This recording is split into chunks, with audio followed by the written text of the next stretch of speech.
UP हिंसा पर CM योगी ने टीम 9 की बैठक में निर्देश दिए हैं। सीएम योगी ने उपद्रवियों पर सख्त कार्रवाई करने के निर्देश दिए हैं। बड़ी खबर लखनऊ से, प्रदेश में माहौल बिगाड़ने वालों पर सख्त एक्शन होगा, यह बहुत स्पष्ट कहा है मुख्यमंत्री योगी आदित्यनाथ ने। समाज विरोधी तत्वों के खिलाफ सख्त कार्रवाई होगी, किसी भी निर्दोष का उत्पीड़न न हो, साथ में यह भी निर्देश दिया है मुख्यमंत्री योगी आदित्यनाथ ने। कल भी 3 घंटे के भीतर उन्होंने 2 हाई लेवल मीटिंग्स ली जब हिंसा चल रही थी। आज टीम 9 की बैठक में उन्होंने बड़े निर्देश दिए हैं, सख्ती करने के निर्देश दिए हैं, लेकिन साथ में यह भी कहा है कि किसी निर्दोष पर कोई कार्रवाई ना हो। टीम 9 की बैठक में मुख्यमंत्री के ये बड़े निर्देश, उपद्रवियों पर और माहौल बिगाड़ने वालों पर सख्त एक्शन और कार्रवाई के निर्देश, समाज विरोधी तत्वों के खिलाफ सख्त कार्रवाई के निर्देश मुख्यमंत्री के, लेकिन साथ में यह भी निर्देश कि किसी निर्दोष का उत्पीड़न ना हो। फोन लाइन पर हमारे साथ जुड़ गए हमारे ब्यूरो चीफ वीरेश पांडे, जो इस बैठक में मुख्यमंत्री के निर्देशों के बारे में और विस्तार से हमें बताने वाले हैं। बताइए वीरेश।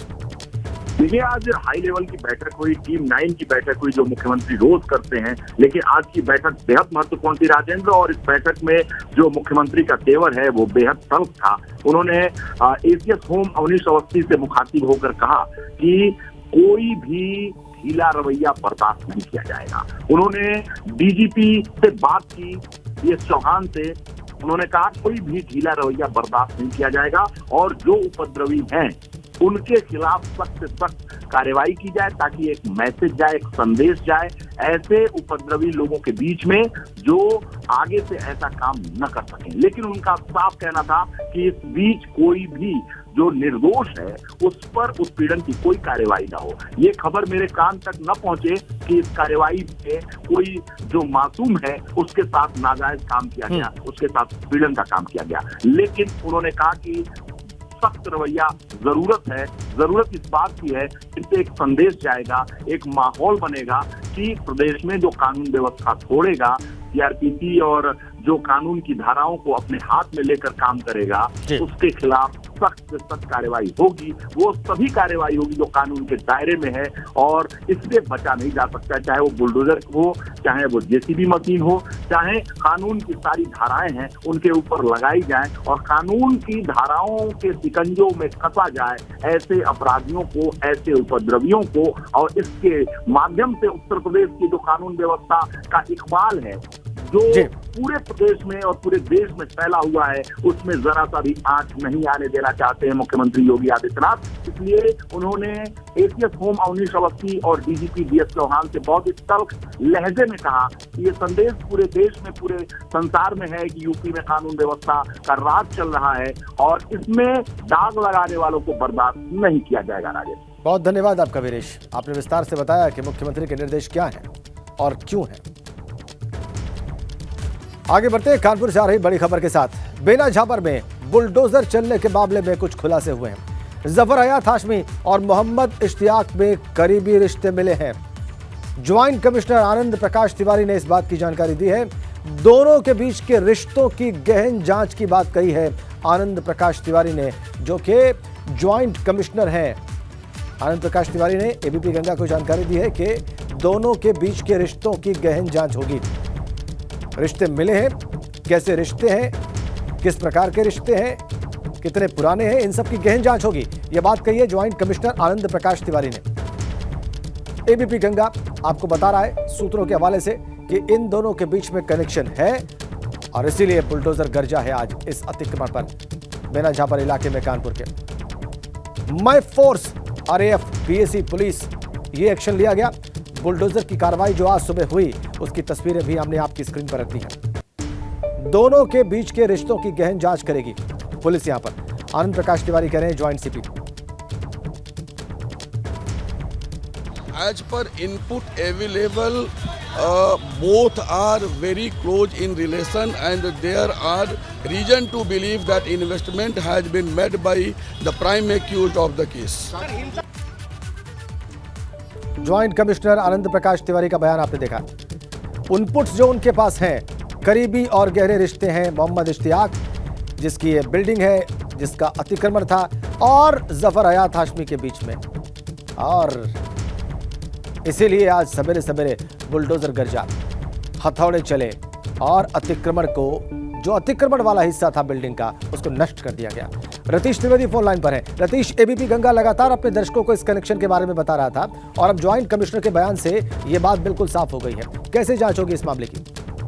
देखिए, शुरुआती तौर पर किसी भी अधिकारी ने इस बात को क्लियर नहीं किया था, लेकिन ज्वाइंट सीपी आनंद प्रकाश तिवारी जब मौके पर पहुंचे, उन्होंने इस बात की तस्दीक करी है कि ये जो इमारत अवैध अतिक्रमण के रूप में चिन्हित की गई थी और उस पर बुलडोजर की कार्रवाई की गई है, इसमें मोहम्मद इश्तियाक जिसका मालिक है और जफर हयात हाशमी जो मेन एक्यूज है, मास्टरमाइंड माना जा रहा है, उसके बीच करीबी रिश्ते थे। यानी दोनों के बीच करीबी रिश्ते थे। उन इस बात को गौर करने वाली बात ये भी है कि जेसीपी ने यह भी कहा कि कैसे रिश्ते थे, प्लानिंग थी, एग्जीक्यूशन था, इम्प्लीमेंटेशन था और फंडिंग को लेकर पैसे लगाए गए थे, इन्वेस्टमेंट किया गया था बिल्डिंग में। ये सब जांच के पहलू हैं और इन सब की जांच की जा रही है। लेकिन साफगोई से उन्होंने ये जरूर मान लिया कि दोनों के बीच करीबी रिश्ते थे और इस बात की गहन जांच की जाएगी। यानी ये साफ तौर पर इंडिकेट करता है, ये दर्शाता है कि दोनों के बीच रिश्ते थे। ये बात तस्दीक की जा चुकी है और रिश्ते पैसे के थे, कारोबारी थे, ये खंगाले वाली बात होगी। लेकिन जिस तरह से बुलडोजर चला और जिस तरह से आरएएफ एक कंपनी पीएसी, पुलिस के इतने बंदोबस्त, कानपुर विकास प्राधिकरण के अधिकारी, जिला प्रशासन के अधिकारी मौके पे मौजूद थे, ये साफ तौर पे दर्शा रहा था कि हयात जफर हाशमी का इससे कुछ न कुछ लेना देना है, जो अब इस्टेब्लिश हो चुका है, जिस बात की पुलिस ने तस्दीक कर दी है। जी, बहुत शुक्रिया। बुलडोजर इसीलिए चलाया गया है। जी, बहुत बहुत धन्यवाद आपका रतीश। आपने विस्तार से बताया कि जांच अब होगी, गहन जांच होगी। तो बुलडोजर की कार्रवाई की 4 तस्वीरें हम आपको दिखाते हैं। अवैध इमारत पर किस तरह से कार्रवाई हुई है उसको बयान कर रही हैं ये 4 तस्वीरें। देखिए अवैध इमारत पर कैसे कार्रवाई हुई, बुलडोजर से भी, हथौड़ों से भी, और अथॉरिटी की कार्रवाई थी, उनके अधिकारी मौजूद थे मौके पर, आरएएफ, पीएसी, पुलिस सभी मौजूद थे। और देखिए कैसे मूवमेंट हो रहा था, कैसे सतर्क खड़े थे वहां पर फोर्स के जवान जब ये कार्रवाई चल रही थी। और आगे बढ़ेंगे एक बड़ी खबर के साथ। प्रयागराज से इस वक्त हमारे पास है बवाल और हिंसा से जुड़ी बड़ी खबर है इस वक्त हमारे पास। मोहम्मद जावेद अहमद को पुलिस ने हिरासत में ले लिया है। बवाल और हिंसा का मास्टरमाइंड जावेद अहमद उर्फ पंप, ये कहना है एसएसपी का। जावेद के मोबाइल से कई आपत्तिजनक चीजें बरामद हुई। कथित सोशल एक्टिविस्ट बताया जा रहा है जावेद अहमद, हिरासत में ले लिया गया है। तस्वीर आपकी स्क्रीन पर। प्रयागराज हिंसा की साजिश की सुई यहीं पर आकर टिक रही है। पुलिस ने हिरासत में ले लिया है मोहम्मद जावेद को। मोहम्मद जावेद अहमद को हिरासत में लिया है पुलिस ने। बवाल और हिंसा का मास्टरमाइंड बताया जा रहा है और इसके मोबाइल से आपत्तिजनक चीजें बरामद हुई हैं, यह बात कही है एसएसपी प्रयागराज ने। सोशल एक्टिविस्ट कहता है अपने आप को मोहम्मद जावेद अहमद, लेकिन जो कल हुआ प्रयागराज में उसका मास्टरमाइंड भी बताया जा रहा है, उसका साजिशकर्ता बताया जा रहा है। इसके मोबाइल से आपत्तिजनक चीजें भी बरामद। पुलिस ने मोहम्मद जावेद अहमद को हिरासत में ले लिया है। इसका इतिहास एनटीसीए प्रोटेस्ट से भी जुड़ा हुआ है। उन प्रदर्शनों में भी इसकी भूमिका रही है।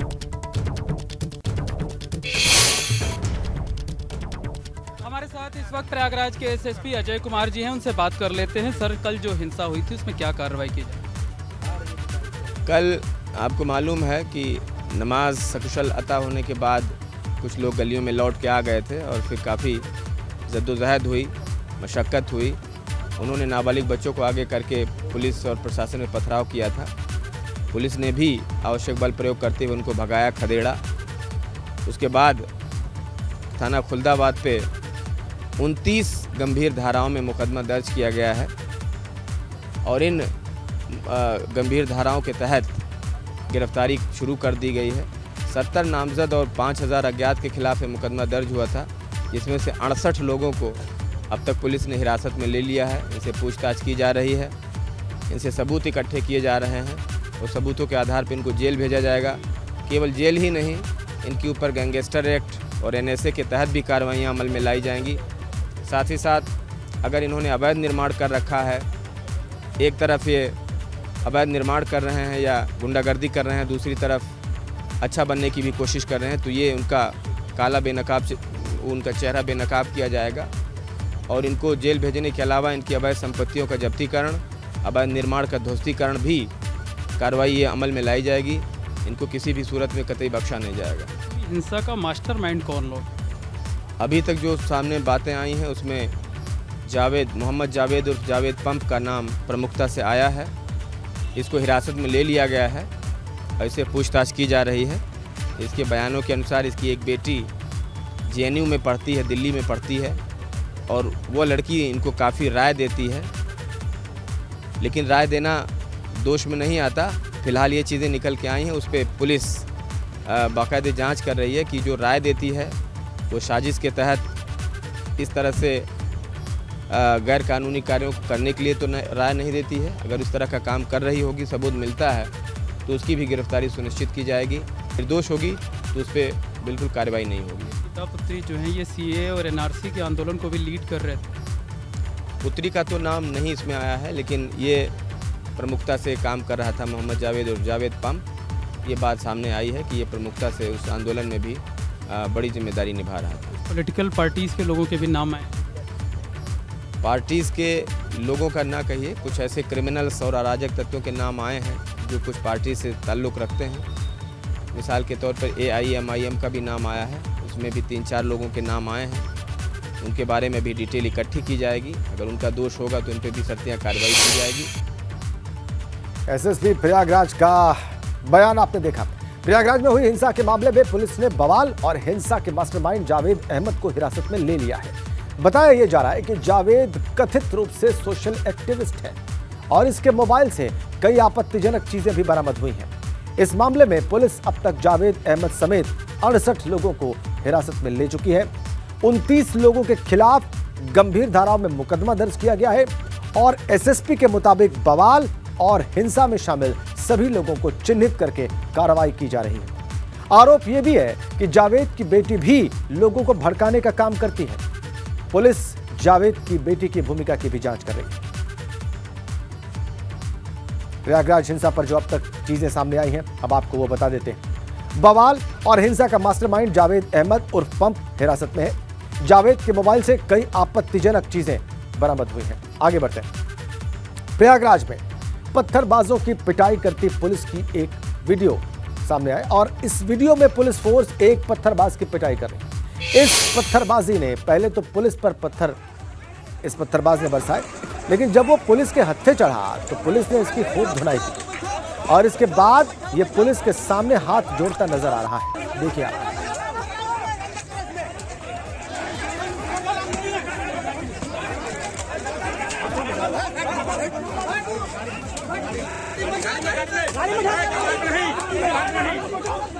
पुलिस के सामने हाथ जोड़ता पत्थरबाज देख लीजिए। थोड़ी देर पहले तक ये लोग पत्थरबाजी कर रहे थे, पुलिस पर पत्थर बरसा रहे थे और जब पुलिस के हत्थे चढ़े तो हाथ जोड़ते नजर आए।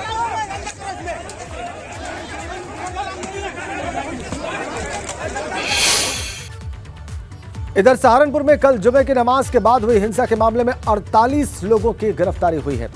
कल जुमे की नमाज के बाद लोग सड़क पर उतर आए थे और हंगामा हुआ था। पुलिस का कहना है कि अभी कुछ और लोग चिन्हित किए गए हैं और उनकी गिरफ्तारी भी हो सकती है।